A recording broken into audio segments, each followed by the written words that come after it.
Alors, bonjour à tous. J'ai l'immense plaisir de recevoir pour le numéro 90, 90, comme on dit chez nous, de MPCM, Thierry Barrigue. Alors, la première question que j'ai envie de lui poser à notre invité français, qui vient franco-suisse, franco-suisse, qui vient en Valais. Est-ce que ça lui dit quelque chose, le bénévole? Qu'est-ce que c'est un bénévole? Et j'ai envie de lui dire, qu'est-ce que c'est un bénévole siérois? Alors un bénévole, si je contracte et réunis les deux mondes, c'est des bénévoles qui font de la promotion pour la bande dessinée. Voilà. Et alors Sierre? Sierre, c'est inévitable, c'est le festival de la BD de Sierre qui a débuté en 83, 84. J'y étais, j'ai amené à la BD de Sierre le dessin de presse qui côtoyait la bande dessinée. Je jouais au tennis avec De Rib, par exemple. Des Gottlieb, des Franquin sont venus à Sierre. Est-ce que ce n'est pas une sorte d'erreur politico-sociétale que d'avoir renoncé à ce festival qui était magnifique? D'abord, on va dire du bien du festival, s'il te plaît, et après on dira du mal de certaines personnes. On va commencer par le bien. Hein. C'était formidable. Sierre était même plus réputé qu'Angoulême, qui débarrait aussi. Et les auteurs parisiens préféraient venir à Sierre, ville merveilleuse, chaleureuse, humaine. Voilà, c'était à la patinoire de Graben. Tu vois que, notamment aussi en ville. En ville, il y avait la course de trottinette. Une merveille. Une émotion formidable, Sierre, vraiment, vraiment. Alors, un souvenir marquant qui te reste, toi? Moi, c'était des dédicaces avec Raymond Burki, qui est décédé. C'est des rencontres avec Gueluc. On a fait une émission de radio avec Gueluc. On était déjantés tous les deux. Mais c'était il y a longtemps. Il était pas le chat, donc. Le chat, il n'était pas encore aussi connu. Mais on s'est entendu comme larron en foire. Donc moi, j'ai que des beaux souvenirs, mais j'ai fait tellement, tous les ans, que les souvenirs se mélangent, se multiplient. J'ai tellement regretté qu'il y ait eu ce conflit entre l'équipe d'origine, et je ne cite pas de nom parce que je les ai oubliés, ou presque, et également peut-être la commune. Ils ont foiré un festival qui devait être pérennisé pour la vie. Ça, c'est immensément dommage. Et le plus dommage, moi qui habite au-dessus de Lausanne, mais j'aime pas trop ceux qui se la pètent, c'est pour ça que j'aime beaucoup venir en Valais, même si parfois en Valais je me fais un peu casser la gueule, mais parce que j'ai mon franc-parler et que j'aime bien frotter, voilà. Non, le problème c'est qu'en fait après, je veux dire, c'est Lausanne qui a récupéré avec BDFil. Et BDFil, c'est l'inverse de Sierre. C'est prétentieux, c'est woke, c'est... D'abord, on ne l'appelle pas BD-fil, on l'appelle BD-fille, parce que c'est digéré par des gonzesses. J'ai rien contre les gonzesses, c'est pas le problème, mais c'est à l'inverse de ce que doit être le dessin, la bande dessinée, ça doit être dans un lieu populaire, proche des gens, et pas faire des expositions à la mort moelle. Bon. Alors, on va revenir sur Sierre tout à l'heure, oui. Parce que je te réserve une petite surprise. Mais, merci. Mais en fait, je dis souvent, les abricots, ils ne tombent pas à côté des poiriers, mais à côté des abricotiers. Alors, j'aimerais juste que tu dises peut-être un mot de ton père, parce qu'il y a pas mal de Valaisans qui ne le savent pas. Tu es le fils de Pierre. Non, mais pour moi, si vous voulez, c'est le petit rapporteur aussi, etc. Je suis le fils de ma mère. Voilà, aussi. Voilà, qui était l'épouse de mon père. C'est incroyable, cette espèce de coïncidence. Non, mais oui, bon, on devient... Ben oui, j'ai eu la chance d'être tombé... lors de l'accouchement, je suis sorti, il y avait le cordon ombilical qui n'était pas encore coupé, ma mère m'expulsait et mon père m'attendait avec une soupière de dessin et je suis tombé dans cette soupière de dessin. Pierre, effectivement... Est-ce que ça t'a influencé au niveau du type du dessin? Non, pas du type du dessin, mais ça m'a influencé comment construire une carrière, comment aller vers les autres, comment être curieux d'un journal, d'une rédaction, de savoir de ce dont ils avaient besoin. Mon père a dessiné pendant 35 ans au journal Le Figaro. Bon, c'est pas mal, 35 ans au Figaro. Après, il a été un peu concurrencé par Jacques Faisan. Faisan l'a remplacé, et lors d'un repas avec cette ordure de Robert Hersan, qui était propriétaire du Figaro, mon père après au Figaro parce que c'était le journal de Brisson, c'était une autre. Voilà. Et quand on lui a annoncé que Faisan prendrait sa place, il a dit à Jacques Faisan, eh bien merci, bravo, toi tu as le contrat, mais moi je garderai le talent. Tu vois l'esprit de mon père, Pierre, ça m'a formé. Parce qu'au niveau esprit aussi, parce que je ne parle pas que du dessin. Parce non, mais moi c'est l'esprit. Ouais. C'est l'esprit. Moi j'ai baigné, si tu veux, par exemple avec mon père, on était vus en noir et blanc.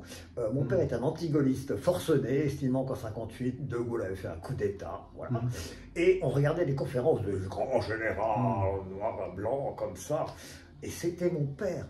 Ironisait sur De Gaulle, à chaque phrase de Gaulle, il se foutait de sa gueule, et moi j'ai baigné dans cet esprit critique, si tu veux. Après, mon père, si tu veux, bougeant beaucoup, créant beaucoup, il a fait du cabaret à la Tête de l'Art, à l'Opéra, à Paris.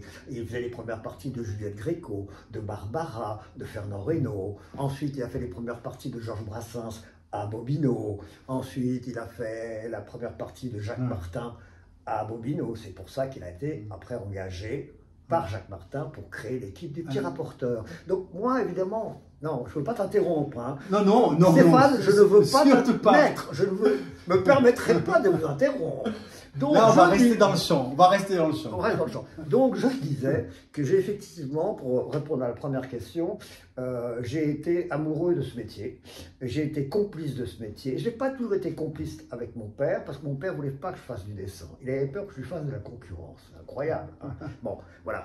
Mais j'ai baigné là-dedans. Et les copains dessinateurs de presse, par mon père, par moi-même, c'est une grande famille. Voilà, une grande famille. Puisque tu parles de ton père, j'ai envie de parler un tout petit peu du mien, parce qu'un des souvenirs que j'ai, c'est le Petit Rapporteur. C'est le Petit Rapporteur. T'as quel âge? Tu as, je ne m'en rappelle plus. Arrête, je suis né en 1958. Ah bah, moi, tu as 8 ans de moins que moi. Ouais. Effectivement, le Petit Rapporteur, c'était 74. Bah oui. Alors, as-tu un souvenir du Petit Rapporteur?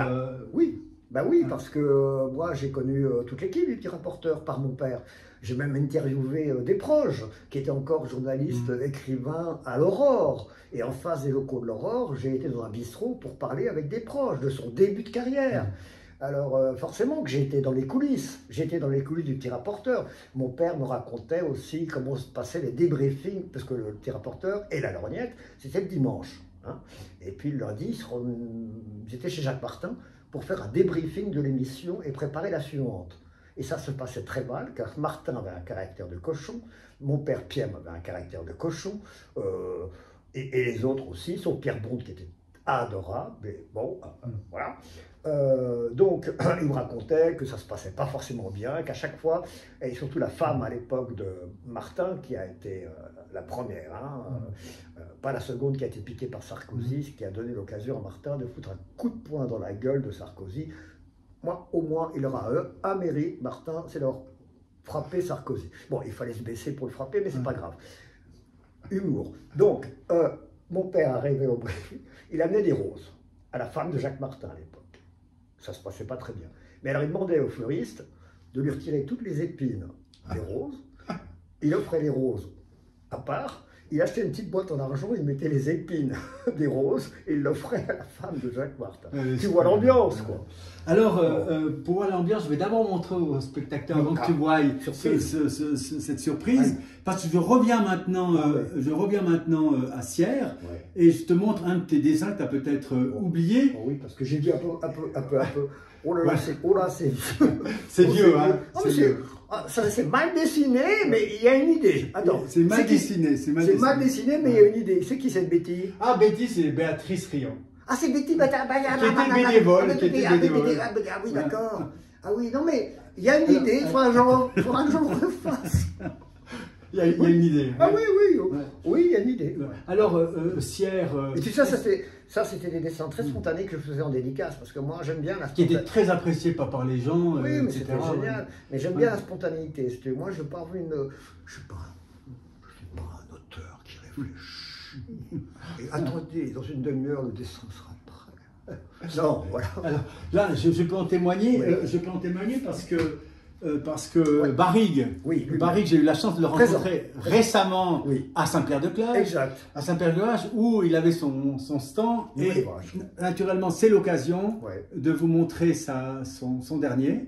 C'est le nouvel ouvrage. Là, on le voit à l'envers, le titre, mais... Non, il est bien là. Ah oui.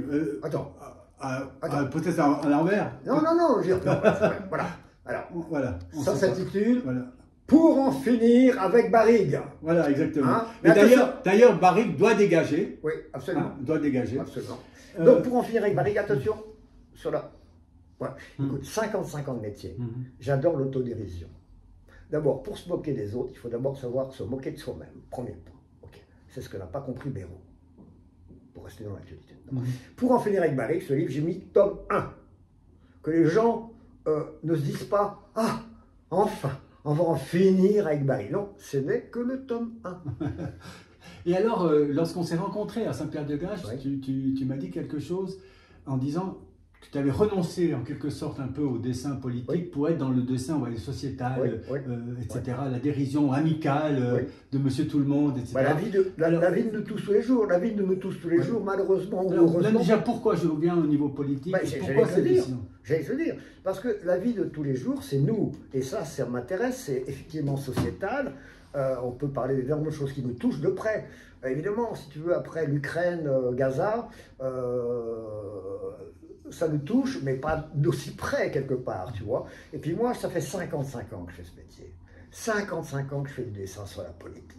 55 ans que je fais des dessins sur le Moyen-Orient, en sachant très bien que les Israéliens et les Palestiniens ne pouvaient pas s'entendre, et que c'est une lâcheté du monde occidental d'avoir envoyé là-bas 2 chats ennemis, chiens et chats, sur le même territoire, et après, démerdez-vous. C'est un scandale, c'est une honte. Donc, par rapport à ça, la politique, moi j'ai travaillé avec François Mitterrand, je te coupe pas. Hein. Pas du tout. J'ai travaillé avec François Mitterrand au journal Unité avant qu'il soit embaumé à l'Élysée en 81, 81. Je connais le monde politique de l'intérieur. Hein. Je connais les politiques, que ce soit en Suisse, Jean-Pascal Delamura, Adolphe Roguy, formidable, Adolphe Roguy, formidable. Bon, et ainsi de suite. Moi, à un moment donné, à l'âge que j'ai, je vois pas que ça évolue dans le bon sens. Pas du tout. Qu'est-ce que je vais radoter? Radoter? Ça m'intéresse pas de radoter. Eux, ils radotent. Moi, je radote pas. Enfin, j'espère. Alors, puisque tu as utilisé le signifiant Gaza, je ne peux pas éviter de parler de Gaza. J'ai une question un peu qui va à rebours d'une certaine, on va dire, bien-pensance européenne, je veux dire. Est-ce que, c'est quoi ta réaction quand on te dit que les Israéliens ont vacciné 600 000 enfants palestiniens contre la polio? Je n'étais pas au courant. D'abord, je n'étais pas au courant. C'est gentil de leur part. C'est très gentil. Et pourquoi ils les tuent après? Alors attends, je pose la question, mais tu vois le genre. Alors, tu me poussais à ça. Alors, on les vaccine et après on les tue ou on les fait mourir de faim. Alors, j'ai fait un dessin dans Vious, c'était Netanyahou qui disait ce n'est pas un génocide, ce n'est pas une famine, c'est eux qui font la grève de la faim pour m'emmerder. Tu vois comment je tourne les choses. Alors, moi, il y a un truc qui vraiment, je pense que ça doit te parler parce que tu es quand même pour la liberté d'expression. C'est quand même une caractéristique, on va parler d'Igous après, de l'index. L'index a été créé pour... Et on peut reparler de Gaza un tout petit peu? Oui, je te laisse. Je suis sur Gaza en disant ça. Ce qui m'épate en quelque sens, mais dans le mot négatif, dans le sens négatif, c'est qu'aujourd'hui, ici en Europe occidentale, dans nos familles, chez nous, au bistrot, etc., c'est un débat qui enflamme et qui crée la haine et des désaccords très très brûlants. Et puis, qu'est-ce qui s'est passé avec le Covid? Attends. Moi, la balance, moi j'essaye de balancer. Le noir, le blanc. T'es avocat, toi. Je sais pas. La veuve et l'orphelin. Non, mais l'avocat, il fait les choses différentes. Mais, alors, Barrigue, pro-Gaza, je balance ce livre qui est aussi, je pense que tu connais l'auteur, évidemment, et tu connais enfin ce qu'il fait, etc. Naturellement que là, on va dans un autre sens. Mais il faut balancer, puisque maintenant, on va parler quand même, Barrigue, il est allé à Gaza, il a créé des films, enfin des dessins, etc. Quelle est ton approche? Parce que je dis déjà aux gens, pour balancer, je vous conseille ce livre, un magnifique livre, mais qui va quand même dans un sens qui n'est pas le tien. C'est quoi mon... Non, mais je t'écoute. Non, mais tu l'as dit. Les enfants de Gaza, on assassine les enfants à Gaza. on assassine les enfants à Gaza, oui, il y a des bombes qui tombent dessus, etc. Oui. J'ai envie de dire que dans la guerre, on n'est pas en train de se mettre à genoux puis de prier pour les autres. C'est ça que je veux dire. Et l'ignoble, tu l'acceptes pas. Moi, humainement parlant. Des deux côtés. Alors, c'est comme Sark-Loret qui... Des deux côtés. Sark-Loret avait fait une magnifique chanson par rapport à la guerre en Irlande. Hein. Il disait, c'est l'homme qui est comme ça, qui est du brun, qui est de la merde. Ça te dit quelque chose? Donc, ça te dit quelque chose. Donc, par rapport à ma position, j'ai été à Gaza, parce qu'effectivement, avec mes camarades, on avait Crayons solidaires. On a d'abord été dans les camps de réfugiés en Grèce. Mais je t'expliquerai pourquoi. Effectivement, on a poursuivi et on a été dans le désert du Negev. On était invité par l'ambassadeur, l'ex-ambassadeur de Suisse et en Israël à Tel Aviv, Jean-Daniel Roch. Ok, bon. Et on a été piloté par l'UNRWA. C'est l'UNRWA qui est accusé d'avoir effectivement été un suppôt du Hamas. Hein. Bon, ok. Il y avait des tunnels sous le... C'est la première agence onusienne officielle, c'est l'UNRWA. Bref, c'est une histoire. C'est de l'histoire. On a fait les territoires occupés. J'ai fait 3 fois les territoires occupés. J'ai été absolument effondré. Déjà avant le 7 octobre. Je ne prends, bien sûr, bien avant. Je ne prends pas de position, mais je regarde. Mon métier, c'est de regarder. Quand tu vois des territoires qui appartiennent aussi au peuple palestinien, et qui sont bourrés de murs, colonisés. Il faut le voir pour le croire, à quel point physiquement c'est absolument impressionnant, c'est la mainmise, la dépossession. Comment veux-tu, après qu'on arrive à s'entendre? Comment tu... Je ne suis pas, j'ai toujours été pour, je suis d'abord absolument, et dans ma culture, absolument pas du tout antisémite. Au contraire, j'ai toujours été antiraciste et l'antisémitisme, la Shoah, j'ai été éduqué dans cette culture qu'on ne doit jamais oublier. Le fascisme amène à cela. Voilà, donc ça je le dis. J'ai des petits rapports conflictuels avec la CICAD à Genève, c'est pas un problème. Le malheur vécu, l'horreur vécue, n'invite pas à faire vivre l'horreur à d'autres. Au contraire. Mais bon, c'est une question de gouvernement israélien. Je suis pour l'État d'Israël. Je suis pour les Israéliens. Je suis contre l'État fasciste de Netanyahou et de l'extrême droite israélienne, qui est une horreur absolue. Voilà. Comment tu entends, toi, après avoir dit ça, qui a un propos fort, comment tu entends le propos de Rima Hassan qui dit « Israël n'a pas vocation à exister » C'est une horreur. C'est une horreur. On ne devrait même pas en discuter. C'est de l'extrême pourriture, ce genre de propos. Comment veux-tu construire un monde de paix? J'y crois plus, hein. J'y crois plus du tout. Comment veux-tu construire un monde de paix avec des propos pareils? Ce n'est pas possible. Tu renvoies dos à dos Rima Hassan et Bibi. Moi, je renvoie en tout cas le Hamas et Bibi dos à dos. L'un et l'autre se servent pour martyriser leur peuple. Parce que les Israéliens... Donc en fait, tu serais d'accord de dire que le Hamas, le bouclier, prend ses enfants pour des boucliers, et puis de l'autre côté que Israël tue... à qui profite le crime? À qui profite le crime? À l'un et à l'autre. Bibi, pourquoi l'appeler Bibi? C'est un espèce de pipi, oui, Bibi pipi, bon, se sert du Hamas pour ses propres intérêts guerriers, avec l'aide des États-Unis. Est-ce que tu crois vraiment que s'il y avait un autre gouvernement que le sien, le peuple israélien, aurait réagi de manière différente après le 7 octobre? S'il y avait eu un autre gouvernement? Un autre gouvernement. Écoute, on ne refait pas l'histoire, c'est compliqué de dire si. Moi, je ne travaille pas sur des si, moi, ça ne m'intéresse pas. Je dis en tout cas que le peuple israélien, pour les 3 quarts, on en ras-le-bol de Netanyahou. Moi, je ne l'appelle pas Bibi, je l'appelle Netanyahou. Ils avaient ras-le-bol aussi des 800 roquettes par jour ou bien pas? Mais bien sûr aussi. Comme les autres avaient ras-le-bol des colonisations. Je l'ai dit au départ de notre entretien, quand l'Exodus est arrivé, l'Exodus, c'est le bateau qui rapatriait. Explique. C'est l'Exodus, c'est un bateau symbolique qui a rapatrié des centaines et des centaines, voire des milliers de victimes de la Shoah pour les amener sur leur terre, en Israël. Bon, c'était piloté par les Anglais à l'époque, hein, ils étaient très puissants dans la région. Et là, on les a envoyés là-bas, après en leur disant maintenant, démerdez-vous. C'était le début des kibbutz. Rappelez-vous, les kibbutz, c'était des petites communautés qui s'implantaient, qui cultivaient la terre et qui s'installaient. Bon, on ne s'est pas préoccupé de savoir si allait prendre la terre d'autres qui avaient aussi légitimement une histoire sur ces terres. J'appelle ça les Palestiniens. En revanche, ils auraient dû, mais c'est un vœu pieux, s'entendre. Nous avons la même terre, nous sommes frères. Mais les religions, c'est un danger permanent, les religions. Les religions, c'est pour faire de la manipulation. Toi, tu es du côté de Narcisse Prat. Très certainement. Très certainement. Très certainement. Très certainement. Mais moi, je suis un athée. Un mécréant. Un mécréant. Mécréant, deux mots, j'aime bien chez toi. Mécréant. Ça te va, ça te fait rire? Mécréant, je suis mécréant. Voilà. Quel humour, Barry. Ouais, bref. Donc, oui, moi, je trouve que les religions, c'est un système d'oppression. Voilà. C'est un système d'oppression. Point final. Après, on me dira, mais croyez-vous en Dieu? Bah, excusez-moi, j'ai un peu de mal à croire en Dieu avec ce qui se passe à l'heure actuelle et ce qui se passe depuis des millénaires. Et la question impossible. L'homme de paix, pour terminer le sujet, la question impossible, que faire? Alors, rien. Pour moi, de mon côté, rien. Moi, je vais sur le terrain. Je vais dans le désert du Negev. Je vais dans les camps de réfugiés. Je vais maintenant dans les EMS en Suisse pour rencontrer nos anciens isolés.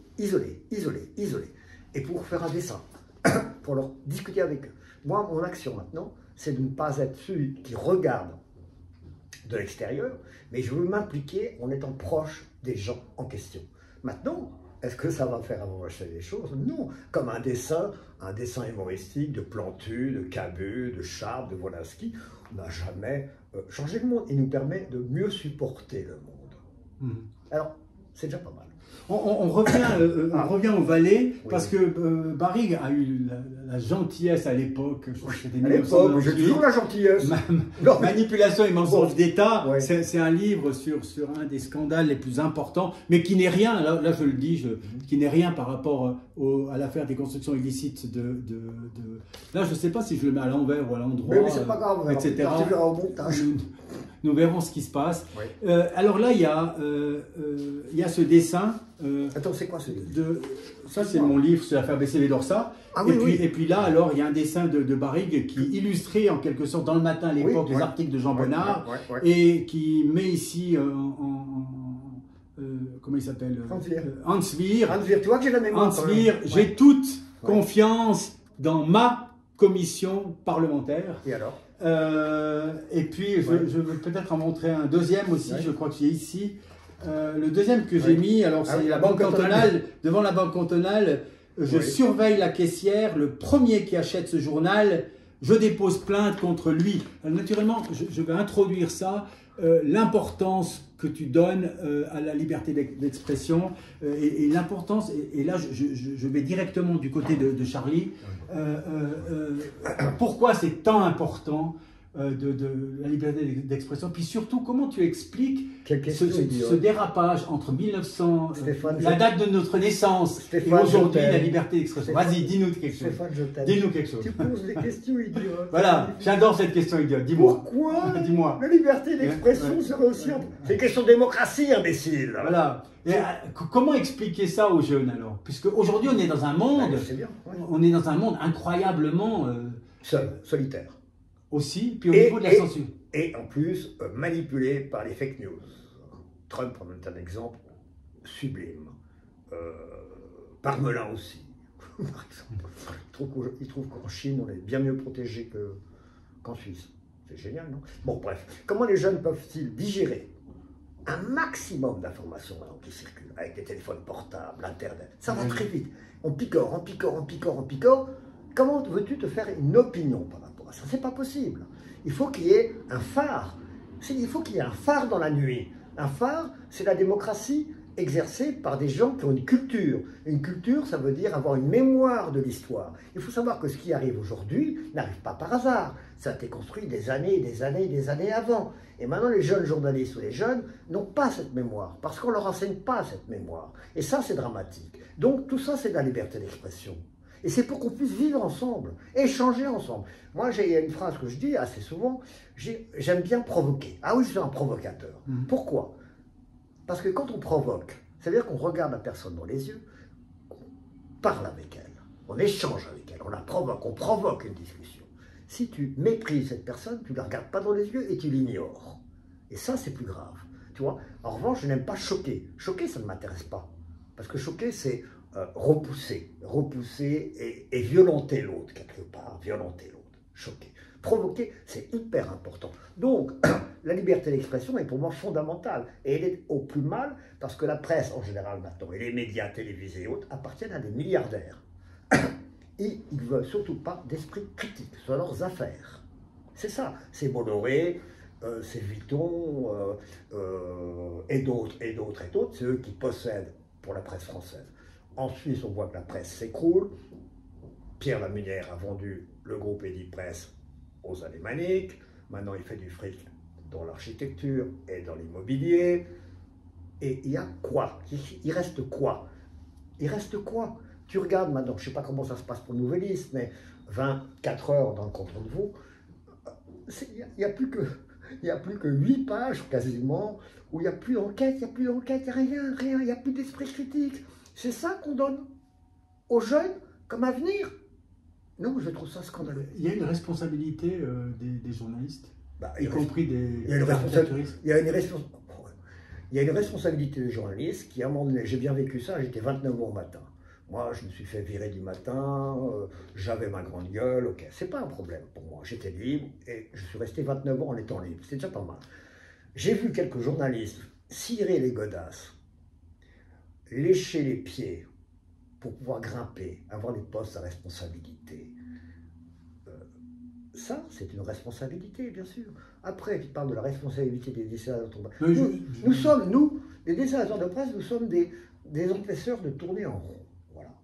On est là pour piquer où ça peut faire mal. Voilà. C'est ça qui est important pour nous. Donc on n'a pas de responsabilité par rapport à ça. Si ce n'est que parfois on collabore à des journaux pour lesquels on n'aurait peut-être pas dû collaborer pour différentes raisons. Mais ce n'est pas le cas en général. Tu sais, de toute façon, les dessinateurs de presse, maintenant, ils n'ont plus de boulot. Parce que les journaux français, pas en Suisse heureusement, en Suisse on a encore une vraie culture du dessin de presse. Il ne faut pas oublier que les premiers dessins sont parus à Genève. Donc voilà, il y a une vraie histoire en Suisse. Là, tous les journaux gardent leurs dessinateurs. Ça se passe plutôt correctement. Maintenant, ils soient payés correctement, ça serait pas mal pour qu'ils puissent en vivre. Mais la responsabilité des dessinateurs de presse, voilà, je t'ai dit ce que j'en pensais. Ouais. Tu peux expliquer les circonstances dans lesquelles Vigous a été créé? Là, je fais de la pub, ouais, bon. Je la fais un peu chaque semaine, mais ouais. Franchement, c'est aider la presse que de s'abonner à Vigous. Et puis, vous verrez les dessins de toute une série, tu peux les nommer. Oh, ben, il y a beaucoup de jeunes dessinateurs. Moi, quand j'ai créé Vigous, à l'âge que j'avais, c'était en 2008-2009, qu'on n'a pas Péruvillon. Moi, mon ambition, c'était de donner sa place à de jeunes dessinateurs, parce que j'ai vécu ça à Paris, j'ai été jeune dessinateur. Donc moi, à un moment donné, c'est donner sa chance à d'autres. Alors, il y a Pigre, Igor Parat, il y a Pitch Command, le Jurassien, il y a Debume, il y a Caro, il y a Schustet, Joten, Coco. Oui, là. Attends, j'allais y venir, ça sera une très belle transition avec Charlie Hebdo. Bon, attends, je voudrais pas que mes camarades dessinateurs... Non mais, voilà. Il a surtout oublié, moi ce que je veux pas oublier, vraiment, achetez Vigous, oui. Abonnez-vous à Vigous, et je pense que c'est un acte pour la démocratie, oui. Pour la liberté d'expression, et je le fais chaque semaine directement à l'index, et je pense que ça vaut le coup. Il y a des dessins franchement étonnants chaque semaine. Il y a des collaborateurs comme Séverine André, Laurent Fluch, oui, il y a des textes, il y a des Diego, comment Dieguez, voilà, Laurent Fluch, on en parlera.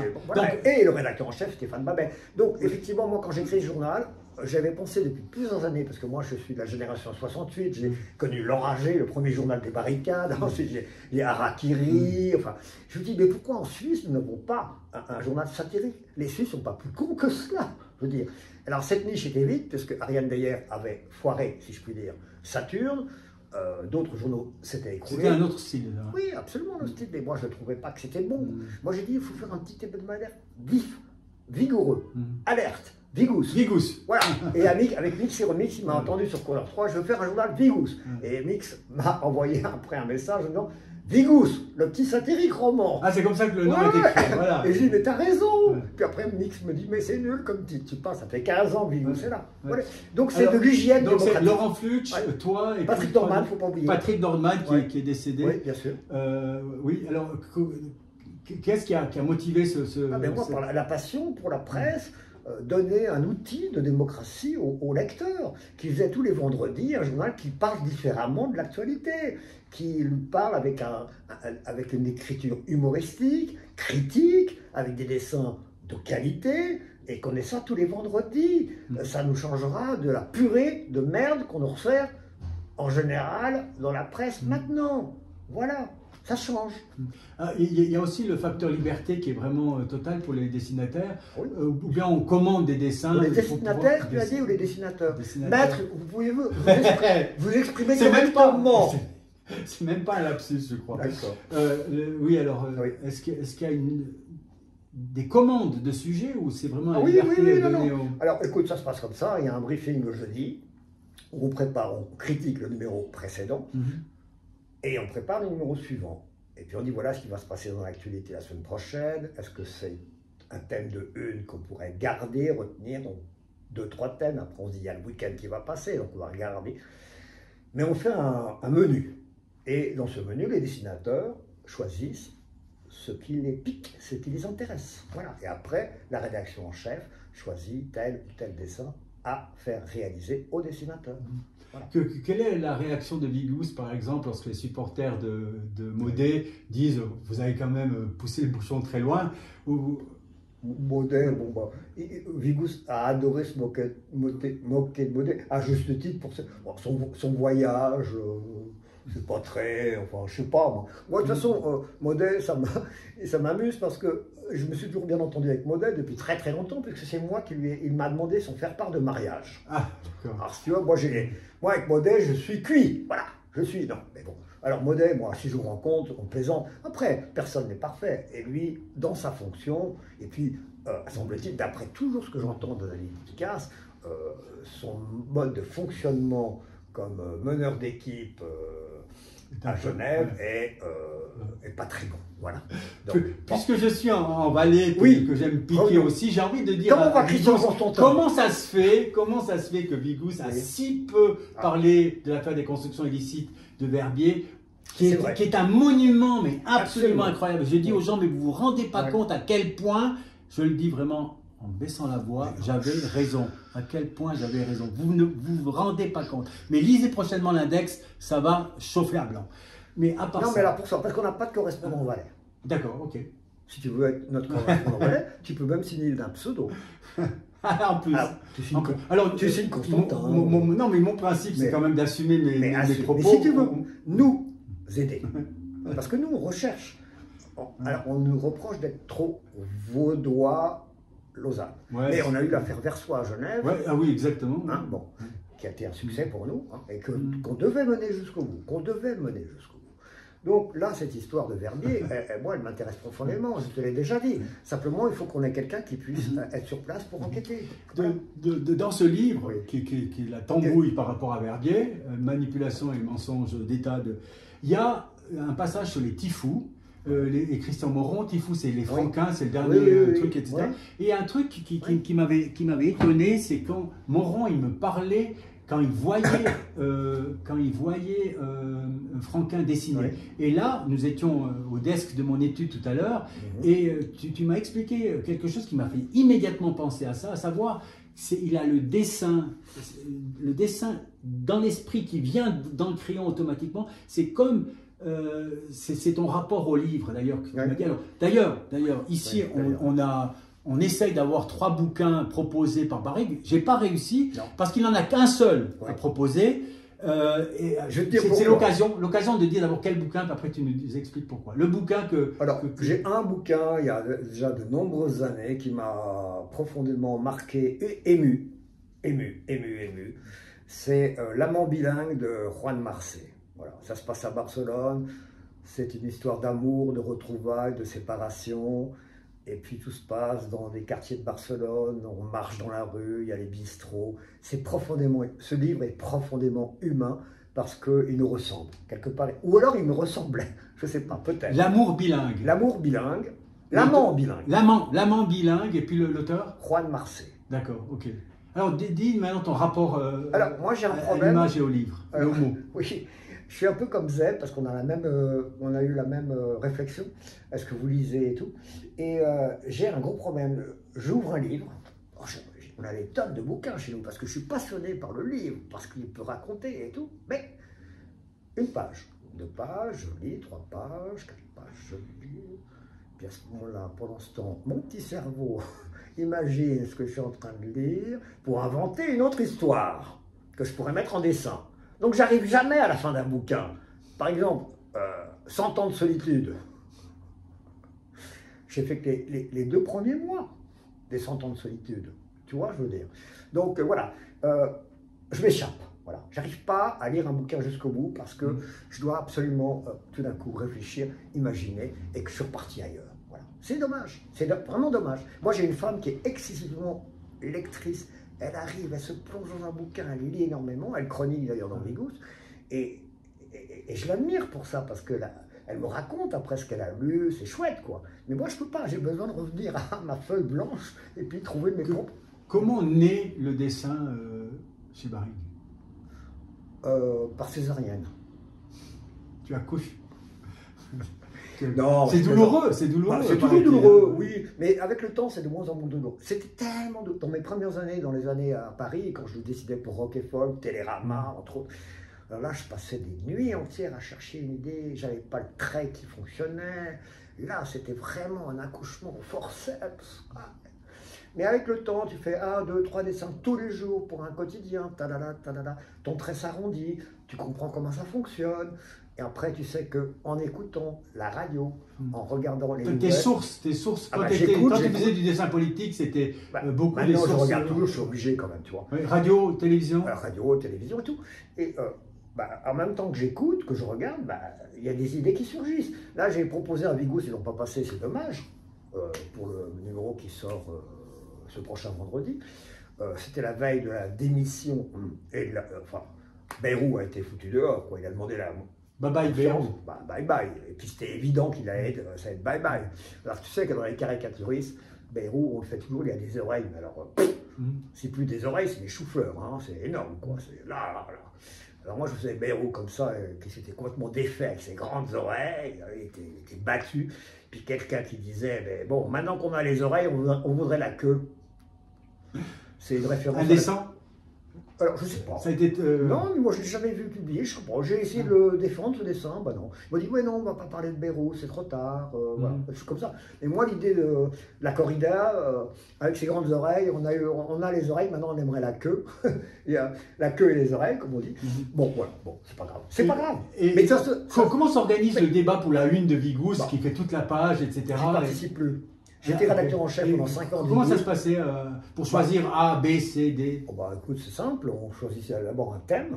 Hein, puis après, le thème de la une d'abord? Oui, d'abord le thème, oui, bien sûr. Puis après, on se disait, à l'époque, quand j'étais rédacteur en chef, on disait, ça c'est le style de Debume, ça c'est le style de Pigre, ça c'est le style de Coco. D'ailleurs... on peut parler de Coco? Oui, on va en parler tout de suite. Quand j'ai écrit Vigous, la première une... Je ne voulais pas que ce journal s'appelle Barrigue Hebdo, comme il y a eu Ciné Hebdo, un dessinateur ciné, là, Ciné Hebdo. Moi, surtout pas Barrigue Hebdo, mais non, d'où Vigous. Et j'ai découvert une petite racaille d'Annemasse, c'est Coco, qui habitait à Annemasse. C'est elle qui a fait la première une? Et alors, oui. Et c'était quoi le dessin? Alors, c'était sur un lit d'hôpital, et ça parlait de quoi je ne sais plus exactement quoi. Voilà, c'est vieux tout ça quand même, un petit peu. Mais je tenais à ce que ce ne soit pas moi qui fasse. Et puis j'ai découvert cette Coco qui a fait la carrière après que l'on connaît. Tragique et heureuse aussi, parce qu'elle est à Libération maintenant. Mais donc, si tu veux, oui, Coco, elle est venue avec son papa. Elle s'est présentée comme une racaille d'Annemasse. J'ai dit, waouh, une racaille d'Annemasse, c'est pour nous. Mais alors, j'ai vu... récemment, tu as parlé des 10 ans oui, bien sûr, de l'attentat. Charlie. Du massacre. Du massacre de Charlie. Et puis alors, le journaliste qui était en face de toi t'a piqué, je vais te piquer également. Il y a cette grande une avec tous ces hommes politiques, naturellement Netanyahou et Hollande, et tu as eu une réaction au départ un peu ah oui, courroucée, oui. Et puis après il t'a remis en disant mais il faut quand même se mettre au moment où ça s'est passé, etc. C'est quoi ton regard sur cet événement? Le même. Alors dis-nous. Notre ami Stéphane Rion veut parler de la grande manifestation des hommes d'État du monde entier venus à Paris. Ouais. Les seins serrés contre les autres et se tenant par le bras. Une grande solidarité. Bouffés de douleur. Et on avait tous les plus grands fachos, comme Netanyahou et d'autres, qui interdisent les dessins de presse et l'esprit critique dans leur pays. Donc attendez, j'ai tout dit là. Alors il n'y a rien de chouette, il faut se mettre dans l'émotion du moment. Oui, tu as dit également une chose que tu t'es retrouvé... Charles Wolinski, Cabu, T-News, ils n'auraient pas supporté cette manifestation.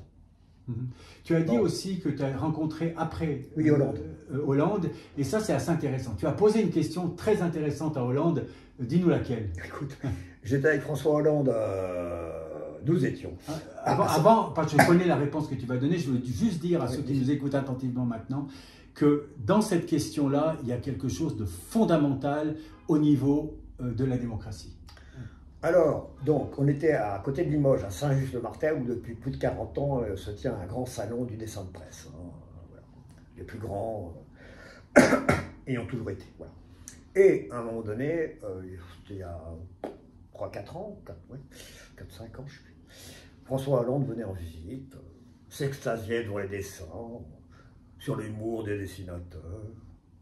Monsieur Petite Blague, qui était venu sur son scooter. Il paraît qu'il a beaucoup d'humour. Il a de l'humour. Beaucoup, je ne sais pas. Il avait un masque, c'était à l'époque du Covid, donc c'était en 2020. Et moi aussi j'avais un masque, puis on commence à discuter, il y a les masques qui tombent. Bref. Il parle de son papa qui a fini sa vie tout seul dans un AMS à cause du Covid. Quand même, le papa d'un président de la République vivant et mourant tout seul dans un AMS, c'était un petit peu émouvant. Bon, bref. Puis après, il y a une conférence de presse, un truc un peu plus officiel. Voilà. Et là, tous les dessinateurs sont réunis, Hollande parle, il parle de la liberté d'expression, que c'est important, n'est-ce pas, le dessin, que vous êtes notre liberté. Et à un moment donné, j'ai dit, Monsieur le Président, on l'appelle toujours Monsieur le Président, même s'il est plus président. J'ai une petite question. Attends, oui.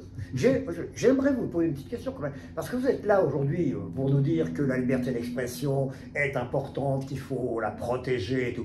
Mais quand vous étiez vous-même aux affaires, en tant que président de la République, qu'avez-vous fait pour empêcher les plus grands milliardaires pour posséder et prendre possession de la presse et supprimer le dessin? Est-ce qu'à un moment donné, il ne fallait pas se dire que là, à ce moment-là, il y aura un danger pour la liberté d'expression en laissant ces vautours prendre le pouvoir. À ce moment-là, je lève mon petit doigt, l'index, et j'ai une question. Oui. Quelle fut la réponse? Niet. Rien. Pas de réponse. Mais gêné. Pas de réponse, mais gêné. Pas de réponse, mais gêné. Voilà. Et tous les camarades dessinateurs après sont venus me voir et dit « Tu as rendu honneur à notre profession. » Mais pas de réponse. Qu'est-ce que tu veux qu'ils répondent? À la limite, il me répond, oui, mais c'est pas de mon ressort, c'est le libéralisme, il faut laisser les affaires se faire. Donc, alors, c'est comme on dit, liberté d'expression, les limites, etc. Alors, j'ai envie de dire, elle est où la limite dans la liberté d'expression? Il y a ceux qui disent, rien du tout, il n'y a pas de limite, on y va comme on veut. Et puis, naturellement, quand il y a eu ces discussions sur les caricatures de Charlie, Mahomet et tout ça, c'est quoi ta position personnelle? La position est arrivée très vite, on dit ah oui, mais. Et puis dans les écoles, les jeunes, souvent c'était, et ça m'a bouleversé quand même, quel manque de culture, que font les parents? Les jeunes me disaient, ils l'ont bien cherché. Bon, la liberté d'expression, elle est intangible. La liberté d'expression, c'est la liberté. Oui, on peut rire de tout. Alors, des proches disaient, oui, on peut rire de tout, mais pas avec n'importe qui. Ça reste vrai. Ça reste vrai. Cela dit, nous, enfin moi, maintenant je suis totalement libre, j'ai plus de patron au-dessus de moi, donc je fais le dessin que j'ai envie de faire. Mais comme tu disais, j'ai pas envie de choquer, j'ai envie de provoquer. Cette limite-là, La limite, elle est fine. elle est là, elle est très fine, elle est très très fine. Moi, j'étais pas pour... Mais les sensibilités, là, elles peuvent être très diverses. Lorsqu'on dit limite fine, ça veut aussi dire que les sensibilités peuvent être différentes. Et ça crée le propos scandaleux que tu viens de dire dans les écoles. Ils l'ont bien cherché. Voilà, Voilà. voilà. Écoute, moi, moi, je n'aimais pas le côté... Il ne faut pas oublier que cette histoire de Mahomet, mais je le répète à chaque fois parce que les gens oublient, et les journalistes oublient. Ces caricatures, qui n'étaient pas bonnes d'ailleurs, franchement, je regarde encore, ce n'étaient pas des bonnes caricatures. Elles étaient faites pour choquer le monde musulman. C'était ça le but. Et publié dans un journal d'extrême droite au Danemark. N'oublions pas. Hein. Donc c'était un outil pour eux, un outil. Et après que Charlie Hebdo ait systématiquement réembrayé là-dessus, non, mais je sais, Charlie Hebdo s'est aussi moqué de la religion catholique et du pape, et bon, pourquoi pas des musulmans et de leur religion. Mais là, il y avait un côté systématique lourd, si tu veux, lourd. Voilà. Que toi, quand même, franco-suisse, mais oui. Aussi français. Aussi français. Quelle est ta position quand tu vois ce qui se passe? Attends, c'est une insulte que tu veux dire? Pas du tout. Ah bon? Pas du tout. Non, mais c'est en relation avec la question que j'ai envie de te poser. Né en 1950, on a passé ces années 2000, etc. Et aujourd'hui, je pense même que tu as dû dessiner sur Jean-Marie Le Pen, etc. Et on voit aujourd'hui, si je caricature, que Marine Le Pen, c'est la protection juive en France. Et pratiquement, quand tu vois ce parcours-là... Ce sont des menteurs et des hypocrites. Ils font tout ce qu'il faut pour arriver au pouvoir. Il n'y a qu'une seule chose qui les intéresse, c'est d'arriver au pouvoir. Donc ils sont prêts à se renier eux-mêmes. C'est pas un problème pour eux de se renier. Je ne veux pas rentrer dans la Bible, mais parce que c'est pas mon genre. Mais le reniement. Et puis à l'opposé, il y a un autre parcours qui tu vas pas parler de Mélenchon. Non. Écoutez, non, pas de gros mots. Pas de gros mots à l'antenne. Oui, vous voulez parler de qui? Non, je voulais parler de LFI. Ah oui, je m'en sors là bien, non? Oui, pas mal. Ouais. Il y a une espèce de dérive de l'autre côté, dans les deux sens. Mais Mélenchon, c'est un grapaillon, il était au Parti Socialiste. C'est aussi une prise de pouvoir alors. Mais lui, il a tout fait. Il a fait le Parti communiste, le Parti Socialiste, il a tout fait. Lui, ce qui l'intéresse, c'est d'être tout le chef. Voilà. Et de foutre le bordel. En tant que Français, tu peux voter. Bien sûr. Bah oui, je vote d'ailleurs. Et alors, on vote où? C'est liberté des urnes ou bien... Liberté des urnes, je vote pour qui je veux. Mais quand on me propose la peste ou le choléra... Que fait-on? On s'abstient? Non, je ne m'abstiens pas. Là, j'ai voté Macron, par exemple. Parce qu'en face, il y avait Marine Le Pen. Et puis tes espoirs ont été déçus. Plus que déçus. Je veux dire, ce mec-là, il est hors sol. Il est hors sol. Il ne faut pas oublier que c'est un banquier à l'origine. Puis qu'il a trahi Hollande. Et quand on trahit Hollande, parce que Hollande, il n'aime pas être trahi. Il a de grande empathie pour les gens. Qui ça? Macron. Pour lui-même, oui. Attends, pour lui-même, il a une grande empathie pour lui-même. Il est hors sol. Il est déconnecté. Il s'occupe de l'international maintenant. Bon. Mais il n'est pas écouté, il n'est pas respecté à l'international. Il faut d'abord que son pays aille mieux. Donc même lorsqu'il dit récemment c'est inacceptable ce qui se passe à Doha, il n'y a personne qui l'écoute. Encore moins que toi et moi, semble-t-il. Personne ne l'écoute. C'était automatique qu'ils le disent. Il n'allait pas dire bravo non plus. Alors il se prononce, et puis ça sert à quoi? À rien. Donc c'est mieux de s'appeler Cassis dans ces cas-là ou bien? Ah, c'est une bonne question. C'est bien. Oui, c'est mieux de s'appeler Cassis, parce qu'on ne parle pas de vous. On ne fait pas parler de soi-même. Ça y est, il y a eu une éclipse là, récemment. Tu vois, je venir. Oh, quelle belle éclipse! Et puis à côté, la personne dit oh, nous on a Cassis, c'est toute l'année. Puis alors, on a appris hier, puisque j'ai toujours une petite question d'actualité, que bientôt Genève remplacera New York pour l'Organisation des Nations Unies. Ça, je n'ai pas appris encore ça. Parce que je croyais que Genève était plutôt mal barrée, puisque les finances arrêtent. Tu plaisantes? C'est des faux bruits, on va dire. Ah, c'est des faux bruits. C'est l'idée de se dire New York, compte tenu des positionnements de Donald. L'ONU va déménager à Genève, la vraie. Non, moi je trouve qu'il faudrait qu'elle aille à Sierre. À Sierre. Pour remplacer le. Ah oui, la BD. On trouverait des ONU. On pourrait. Oui, d'accord. Ok. Non, mais voilà, mais plaisantons jusqu'au bout. À Genève. Puis c'est Modèle qui va. De Dieu. Ah, de bleu. Puis naturellement, je ne peux pas éviter de parler un tout petit peu. Quel est le regard de Thierry Barrigue sur le Valais? J'adore. Non, mais ça va paraître complètement... J'adore parce que, alors, on connaît les Valaisans, leur caractère. Ils ne sont pas très écolos, les Valaisans. On va dire ça comme ça.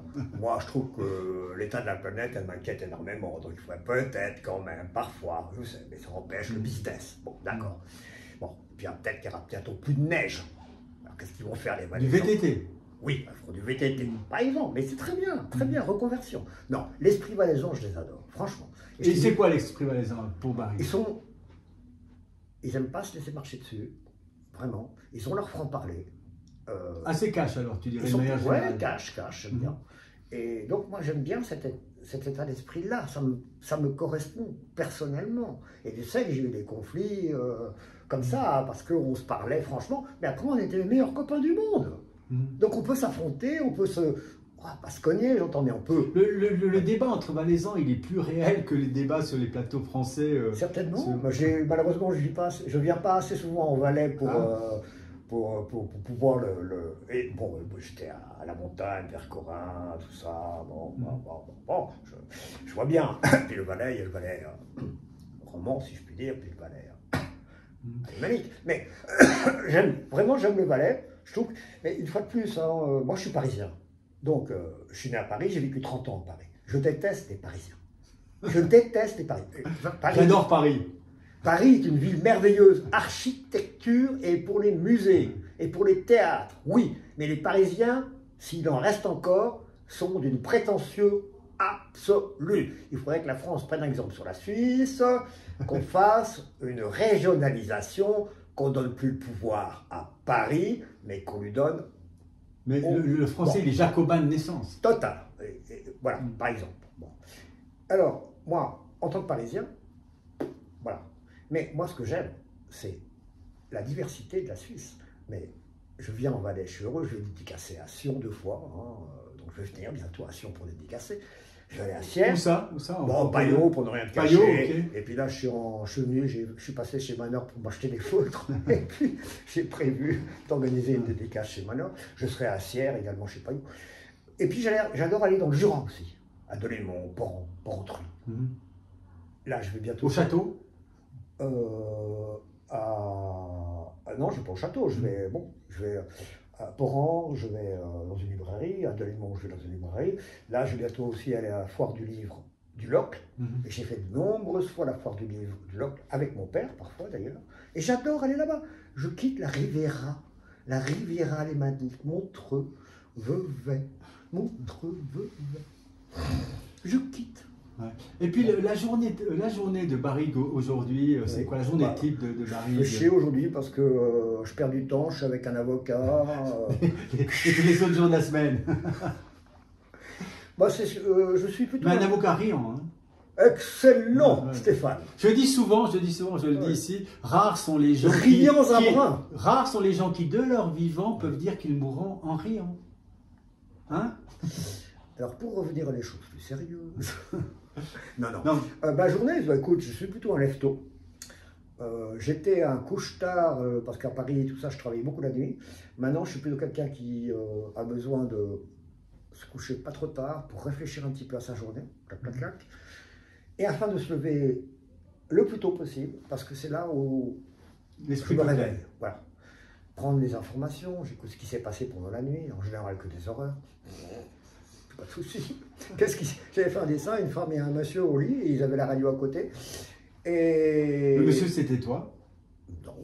Et le monsieur disait, mais qu'est-ce qui s'est passé cette nuit? Et la femme répondait, avec toi, rien comme d'habitude. Voilà.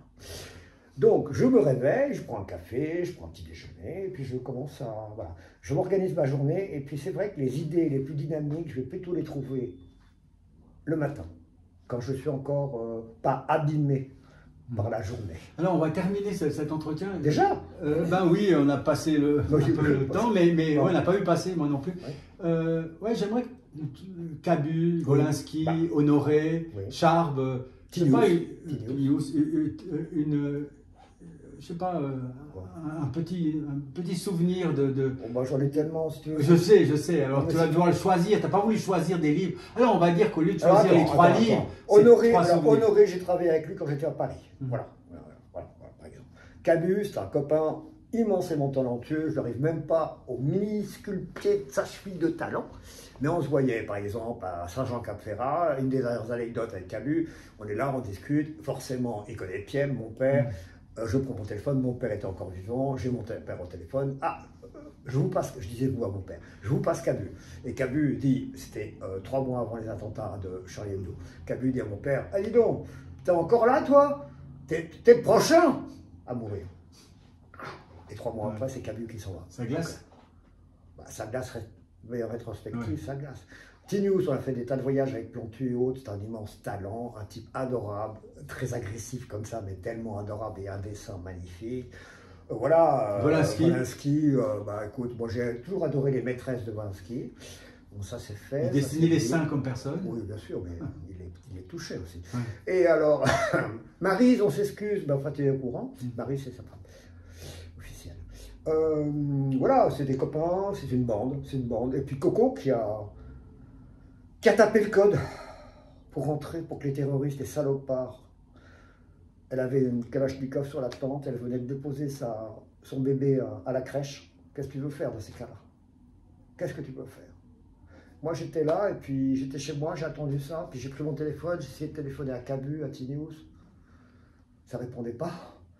Puis tout d'un coup, il y a Coco qui répond, et elle dit, mais Thierry, ils sont morts, Wolinski est mort, Valin est mort, Tinius est mort, Camus, Charles, Honoré, ils sont morts. Voilà ce que j'ai vécu ce matin horrible.